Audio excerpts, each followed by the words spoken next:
బలమైన కోరిక, గోప్యత, భక్తి, స్థిరత్వాలు అవసరం. భారతదేశపు గొప్ప మహాత్ములైన శ్రీరామకృష్ణులు కాళీ విగ్రహాన్ని, విశ్వజననిని పూజిస్తూ తన నిజస్వరూపంలో తనకు దర్శనమియ్యమని ప్రార్థిస్తూ వచ్చారు. ఆయన ఆధ్యాత్మిక వేదన ఎంత తీవ్రమైందంటే బతకడం ఇంక వ్యర్థమని ఆయన భావించారు. ఆ సమయంలో ఆయన దృష్టి మందిరంలో ఉన్న కత్తిమీద పడింది. పిచ్చివాడిలా ఆయన దాన్ని ఒడిసిపట్టారు. తన జీవితాన్ని అంతం చేసుకోవాలనే ఉద్దేశంతో ఆ క్షణంలో అమ్మవారు ఆయనకు తన విశ్వరూపంలో ఆయనకు దర్శనమిచ్చింది.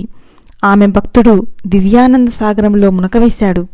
ఎక్కడైతే ఆ మహాత్ముడికి దివ్యానుభూతి కలిగిందో అదే స్థలంలో అదే జగన్మాత రాతి విగ్రహం సజీవ రూపం దాల్చి నాతో మాట్లాడింది. నేను కనుక గంటల తరబడి భగవద్ అన్వేషణలో, ధ్యానంలో గడపకపోతే మతం అనేది ఒక శాస్త్రమని తెలుసుకునేవాడినే కాదు. బలమైన కోరిక, గోప్యత, భక్తి, స్థిరత్వం అవసరం. చావు ఎప్పుడు వస్తుందో మీకు తెలియదు.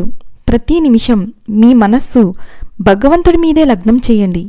మీకు కావలసిన ప్రతి కోరిక, అవసరం సరిగ్గా మీలోనే ఉన్నాయి. చాలాసేపు వెతకండి, లోతుగా అన్వేషించండి. నేను గంటల తరబడి ధ్యానం చేస్తాను. ధ్యానం పూర్తయ్యే వరకు నేను ఎవరినీ చూడను. ఎవరిచేత దేనిచేత ఇబ్బంది పడనని మీరు మనస్సులో నిశ్చయించుకోవాలి. అప్పుడు మీకు సమయమే తెలియదు. రాంచీ, జార్ఖండ్లో ఉన్న మా యోగదా విద్యాలయంలో నేను నా ఖాళీ సమయాన్ని ఆశ్రమం చుట్టూ తిరగడానికి ఉపయోగించేవాడిని. అక్కడ ఇక్కడ కొద్దిసేపు కూర్చుని చివరకు నా మనస్సు దేవుడితో మత్తెక్కే వరకు ధ్యానం చేసేవాడిని. ఆయన్ని కనుక్కోవడానికి ఒకే ఒక మార్గం అది. మీ సమయాన్ని వృధా చేయకండి. మీరు దివ్య చైతన్యంలో ఉండగలిగినప్పుడు 4 నుంచి 6 గంటల నిద్రే ఎక్కువ. మీరెప్పుడూ అలసటగా భావించరు. మీరెప్పుడూ నిద్రను పోగొట్టుకోరు.